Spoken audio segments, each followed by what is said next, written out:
继续来看，根据2024的性别图像，政府甲育婴留职停薪的津贴对6成提升到8成了后，2022年男性申请育婴假的比例有25.2%，创下历史新高纪录。不过，妇女团体就表示，照目前的规定，育婴假一届就要请超过1个月，对部分敢若需要短期内爱照顾囡仔的家长来讲，无够实用。所以，呼吁这育婴假的制度应该爱会当春秋，而且薪资的替代率嘛应该爱改进。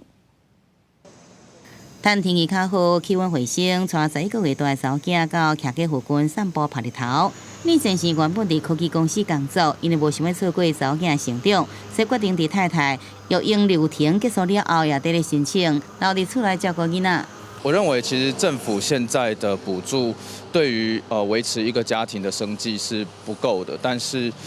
如果公司有办法提供更好的福利，例如说给予全薪的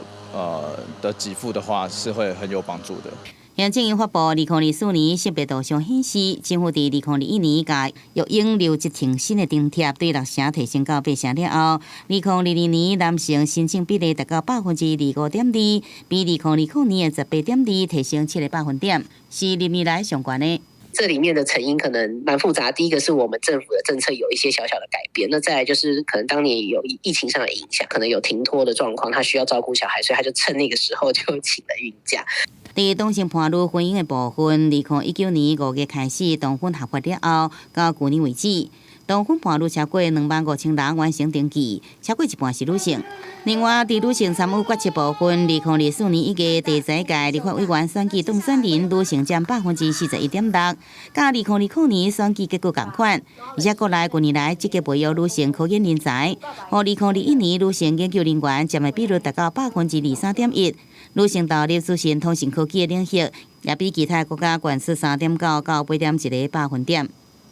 这种所谓性别的这种刻板印象，我相信慢慢在解除了。尤其是当少子化，很多家庭就只有1胎的时候，这几个大型的这种科技业的这个企业，他们有自己附设的